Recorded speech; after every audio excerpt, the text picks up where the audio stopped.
नमस्कार, मैं हूं रमेश भट्ट। अन्नदाता एक बार फिर सड़कों में है और मांग वही पुरानी कि उसके उत्पाद का उसे सही और उचित दाम मिले।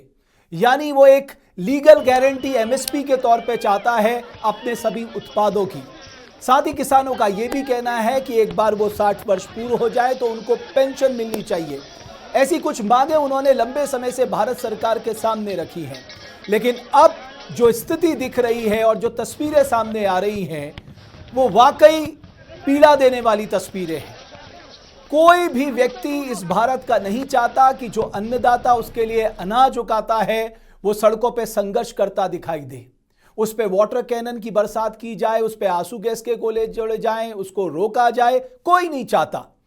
लेकिन सवाल यह है इसका समाधान क्या है, क्योंकि जिस स्वामीनाथन कमीशन की रिपोर्ट को लागू करने की बात की जा रही है, यहां यह बता देना जरूरी है कि उस स्वामीनाथन कमीशन ने 2004 से लेकर 2006 के बीच में 4 से 5 रिपोर्ट भारत सरकार को दी थी।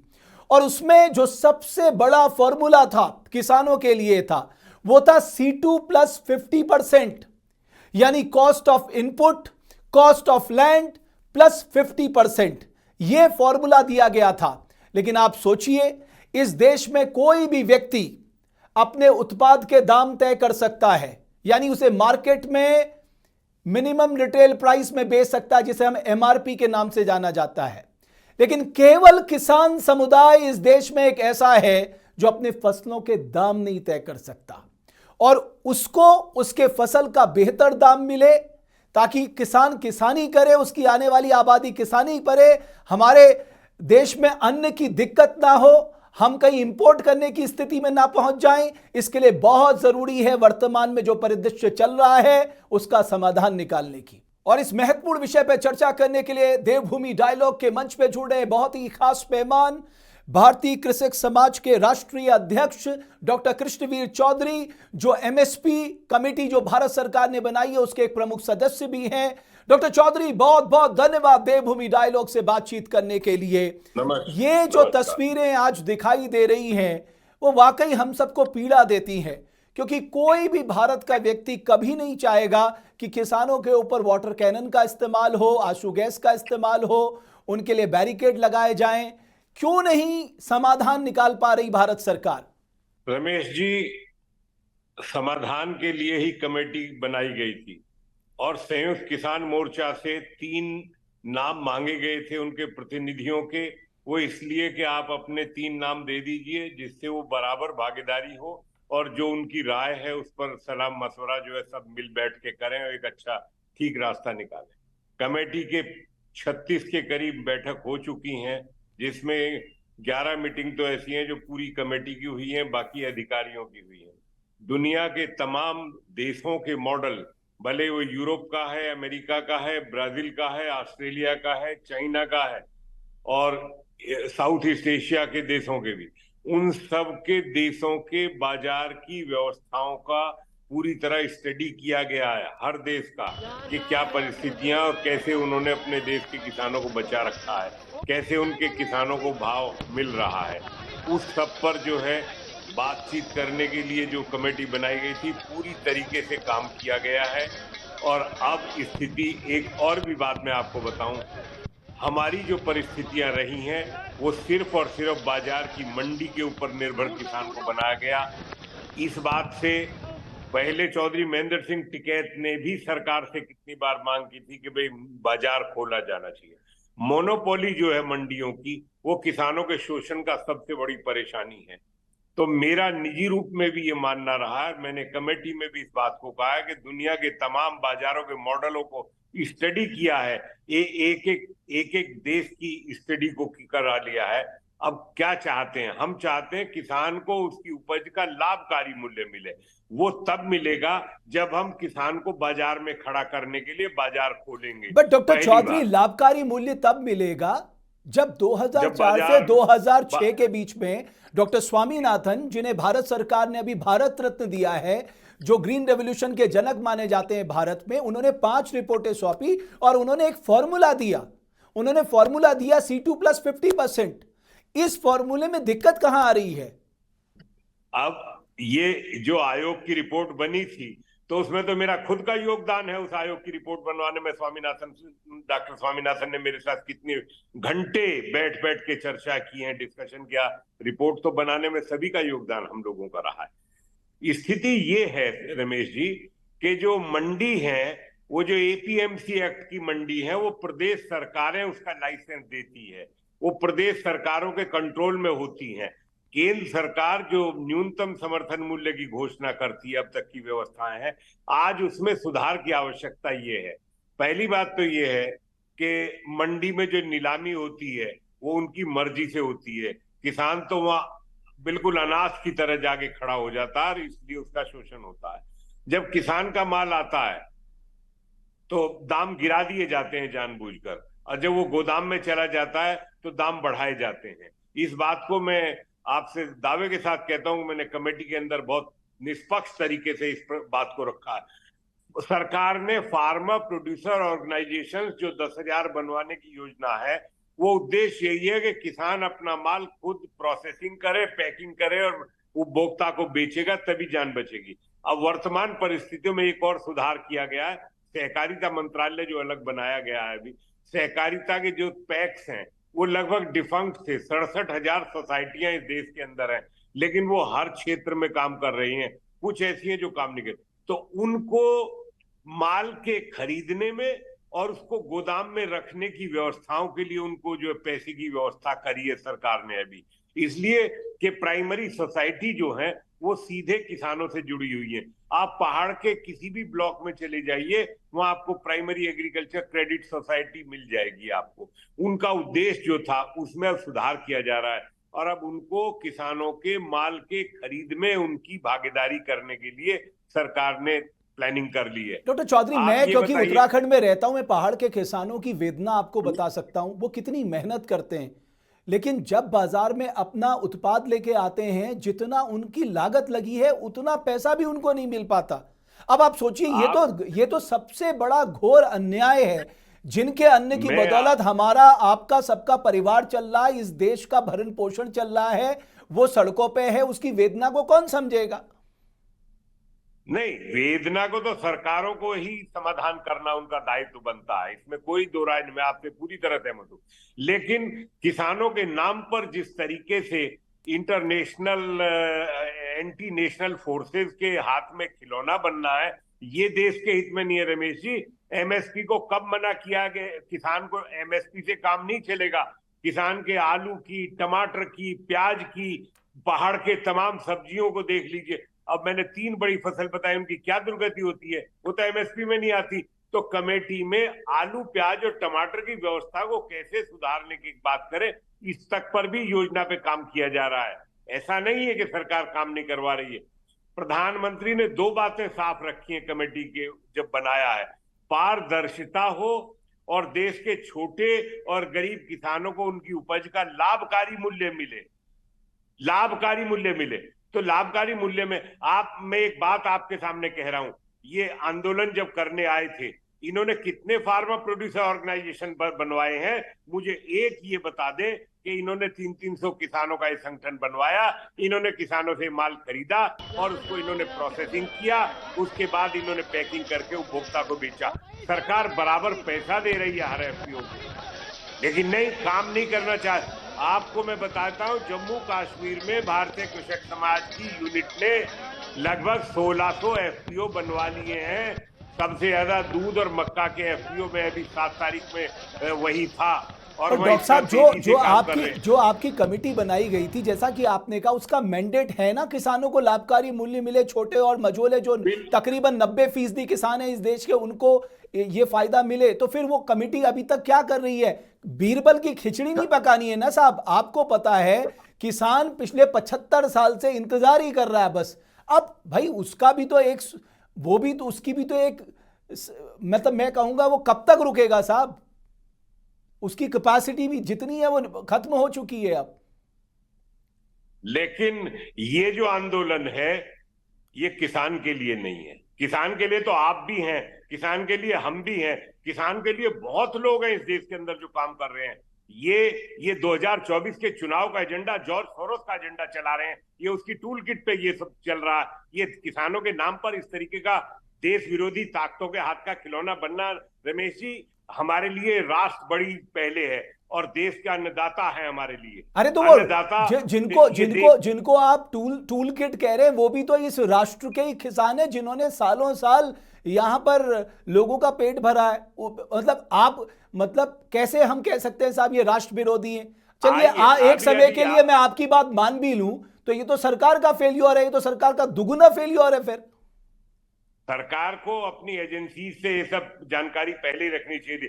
मैंने पहले ही कहा था कमेटी में कि चुनाव आ रहे हैं और चुनाव से पहले ये जो इंटरनेशनल फोर्सेस हैं, जिसमें जॉर्ज सोरोस का फंडिंग जो है 1 साल पहले से उसने तमाम चीजों को देश में आग लगवाने के लिए कर रखा है।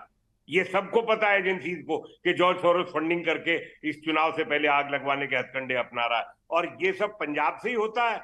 कभी उत्तराखंड के हमारे किसानों की समस्याओं को नहीं देखा, बिहार के किसानों की समस्याओं को नहीं देखा। ये तो पूरे देश के किसानों की दिक्कतें हैं। रमेश जी, मेरा कहना यह है कि किसान को उसकी लागत का पूरा भाव मिलना चाहिए। और 23 फसल ही नहीं, इस देश में 365 फसल पैदा होती हैं, तो 23 फसलों से काम कैसे चलेगा? मैंने अभी कहा ना आपसे कि कमेटी में आलू, प्याज और टमाटर 3 बड़ी फसलों पे पिछली मीटिंग में चर्चा की गई है कि इसका क्या समाधान निकालना है। नहीं समाधान करना पड़ेगा। क्या आप लोगों ने अगर आप लोगों को आपको ये तो पता था ना जब आपकी कमेटी का गठन हुआ कि सब लोकसभा चुनाव के नजदीक फार्मर्स एजिटेट करेंगे और उनको मालूम होगा क्योंकि लोकसभा चुनाव है, लिहाजा सरकार दबाव में आके उनकी मांगे मान सकती है। तो आपने भी एक तय समय पर अपनी रिपोर्ट तैयार करके सरकार को दे देनी थी ताकि समाधान निकल जाता।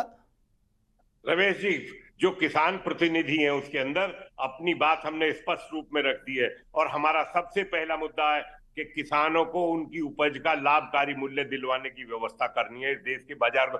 आप एक बात बताइए, यही लोग हैं जो बाजार को नहीं खोलने दे रहे थे। ये लोग बाजार खोलने का विरोध क्यों करते हैं भाई?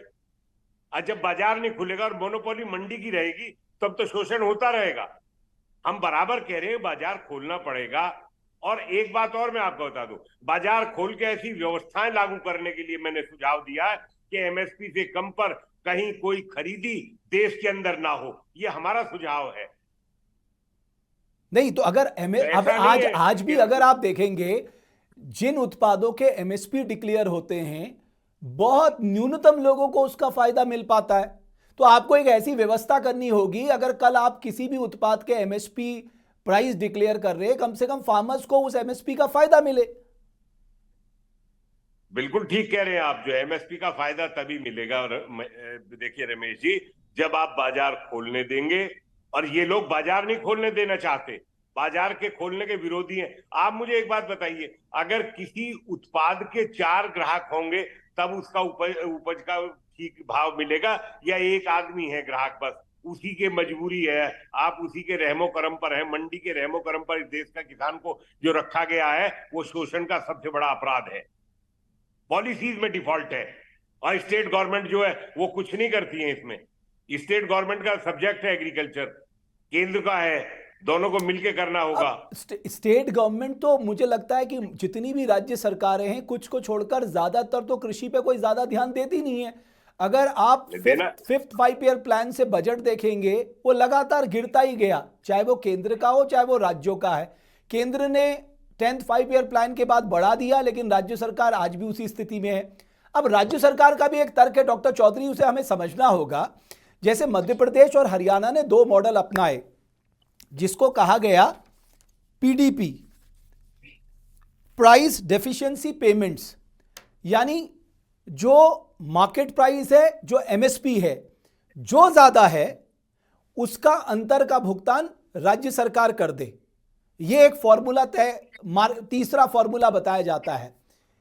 क्या यह मुमकिन है? और राज्य सरकारें आर्थिक तौर पे इतनी मजबूत हैं कि खुद से यह काम कर सकती है? मैं बताऊं अब आपको जी। मध्य प्रदेश सरकार ने सोयाबीन की खरीदी में ये भावांतर का जो एक नया खेल शुरू करवाया गया था बड़े खिलाड़ियों के द्वारा, वो शुरू कराया गया था और उसमें 1800 करोड़ रुपया मध्य प्रदेश सरकार ने दिया। लेकिन उसमें 10% तक ही दे सकती है केंद्र सरकार भावांतर में। बाजार की ताकतों ने बाजार को 40-35% नीचे गिरा दिया। जैसे ही पता लगा भावांतर मिलेगा, 10% सरकार देगी, तो अपना बाजार और नीचे गिराते चले गए। आप मुझे ये बताइए कि भावांतर क्यों दिया जाए इनको? ये जो बाजार की ताकतें हैं, इनको जो पब्लिक का रेवेन्यू है, जो टैक्स है, जो देश के विकास के लिए है, वो भावांतर के नाम पर प्राइस डेफिशिएंसी के लिए, ये तो फिर बाजार खरीदेगा ही नहीं एमएसपी पर, पूरे देश में कहीं नहीं खरीदेगा। एक बात और मैं बता दूं आपको, जो एक बात कहते हैं ना इस देश के सो कॉल्ड एग्रीकल्चर इकोनॉमिस्ट, मैं कहूंगा, मैं कहता हूं अर्थशास्त्री नहीं है, वो अनर्थशास्त्री हैं। उनको ना देश के खेत का पता है, ना किसान का पता है, और ना इसी देश की खाद्यान्न सुरक्षा की परिस्थितियों का पता है। वो छोटे छोटे सैंपल करते हैं और नौटंकी करते हैं। मैं कह रहा हूं कि इस देश में एमएसपी से कम पर जितना सामान आज तक खरीदा गया है, उसका एक पैसा का बिल्कुल कोई फायदा उपभोक्ता को नहीं मिला। और वो जब माल मंडी में खरीद के और गोदाम में चला जाता है, तो उसका दाम वो एमएसपी से और ऊपर जो है पूरा बढ़ जाता है, फिर बहुत तेजी से 35-40% भाव जो है एक महीने के अंदर बढ़ जाता है। तो ये मार्केट फोर्सेस का खेल है, और मार्केट फोर्सेस को सख्ती के साथ सुधारना होगा। चौधरी साहब एक चीज ये बताइए, डॉक्टर चौधरी एक चीज मुझे ये बताइए, ये बात अटक कहां रही है? केंद्र सरकार कह रही है साहब फार्मर फर्स्ट, केंद्र सरकार ने अपनी स्कीमें भी गिना रखी है। मैं देख रहा था, हम किसानों को क्रेडिट कार्ड दे रहे हैं, हम सॉइल हेल्थ कार्ड दे रहे हैं, हम बीमा पॉलिसी लेके आ रहे हैं, हम पर ड्रॉप मोर क्रॉप की बात कर रहे हैं, हम पीएम किसान सम्मान निधि दे रहे हैं। बात अटकी कहां पर है? किसान एक सीधी सी बात कह रहा है, साहब मुझे कुछ नहीं चाहिए, जो मैं अपने खेत में दिन रात मेहनत करके उत्पाद उगा रहा हूं उसके सही दाम दे दीजिए। कितनी एक ही तो बात कह रहा है वो। ठीक, रमेश जी, क्या दुनिया की कोई सरकार व्यापार करने के लिए होती है क्या? सरकारों का काम व्यापार करना नहीं होता। सरकारों का काम बाजार को संभालना है। सरकारों का काम किसानों को उसकी फसल का भाव मिले, ये मार्केट इंटरवेंशन स्कीम जैसी है, वो उनकी आवश्यकता है। लेकिन आप इस बात को तो बताए ना कि सब्जी, फल, अनाज, दलहन, तिलहन सब सरकार खरीद के कहां रखेगी, कहां ले जाएगी, क्या करेगी, किसको बेचने जाएगी? फिर तो सारा डेवलपमेंट का काम बंद करके सरकार इस काम पे लगेगी, तब भी नहीं कर पाएगी, क्योंकि जहां भी सरकार की एजेंसी आ जाती है वो कामयाब नहीं होता। नहीं तो आपने बताया ना कि जो फार्मर्स प्रोड्यूसर ऑर्गेनाइजेशन बनाने की बात की जा रही थी, भैया ज्यादातर राज्यों में तो बीजेपी की सरकारें हैं। वही एक अनुपम उदाहरण इस देश में पेश कर देते कि साहब ये हमारा एफपीओ का मॉडल है, देखिए हमने कैसे फार्मर्स की इनकम बढ़ाई, कैसे प्रोसेसिंग हो रहा है, कैसे मार्केटिंग हो रहा है, कैसे पैकेजिंग हो रहा है, कैसे ब्रांडिंग हो रहा है। वही दिखा देते एक मॉडल पूरे देश को। मैं बता रहा हूं आपको, अभी मैं मालेगांव गया था, और मालेगांव में मॉडल देखिए, 528 एकड़ है। हमारे आर्मी के जो जवान रिटायर हैं, उन्होंने वेंकटेश्वरा एग्रो कोऑपरेटिव सोसाइटी बनाई, और 528 एकड़ में आज बागवानी कर रहे हैं। उन्होंने ऑर्गेनिक अंगूर का बाग लगाया है, केले का बाग लगाया, अनार का बाग लगाया, आम का बाग लगाया, और वो ऐसे ऐसे उत्पाद पैदा कर रहे हैं और प्रोसेसिंग कर रहे हैं और बेच रहे हैं। आप यहाँ की बात कर रहे हो, निर्यात कर रहे हैं। वो 4 साल के अंदर, कुल 4 साल में उन्होंने इतना सब काम किया। हमारे जवानों ने एक ऐसा मॉडल खड़ा कर दिया। अभी उन्होंने काजू के प्रोसेसिंग की फैक्ट्री, 30,000 सदस्य हैं उनके, उन्होंने बेलगांव में लगाई है। हम देखने के लिए इसलिए गए कि इन्होंने किया कैसे। जंगल के अंदर बिल्कुल वेस्टलैंड थी, पानी भी नहीं था, उसमें बरसात के पानी को इकट्ठा करने के पॉन्ड बनाए हैं, और पूरा जमीन को समतल करके, और उसमें ड्रिप इरिगेशन और स्प्रिंकलर इरिगेशन का पूरे तरीके से अपनाया गया। दूसरा मॉडल हरियाणा के अंदर है एफपीओ का, तीसरा मॉडल जम्मू कश्मीर के अंदर एफपीओ का। मैं बता रहा हूं आपको, जहां एफपीओ बनाए हैं और वहां किसानों को उसका दाम मिल रहा है। अच्छा मुझे ये बताइए, आपकी कमेटी जो है वो कब तक अपनी फाइनल रिपोर्ट दे देगी? जो एमएसपी कमेटी बनाई है प्राइम मिनिस्टर ने, वो कब तक अपनी फाइनल रिपोर्ट दे देगी? एमएसपी पर तो लास्ट चरण है, बिल्कुल एकदम अंतिम है। एक और चीज बताइए, उन्होंने कुछ और भी डिमांड की है, जैसे मनरेगा साल में 200 दिन किया जाए, पहले 100 दिन था, 150 दिन, फिर इसको 200 दिन, प्लस न्यूनतम मजदूरी को 700 रुपये किया जाए। उन्होंने कहा जो किसान आंदोलन में जिनकी मौत हो गई थी उनको मुआवजा दिया जाए, उनके बच्चों को सरकारी नौकरी दी जाए। एक और इम्पॉर्टेंट पॉइंट है, डॉक्टर चौधरी आप इसको मानेंगे क्योंकि आपने एक लंबी लड़ाई लड़ी है इसके लिए। मुझे याद है जब मैं लोकसभा में था, आपने उस दौर में नकली बीज, कीटनाशक दवाइयों और खाद वाली कंपनियों पे कड़ा प्रहार।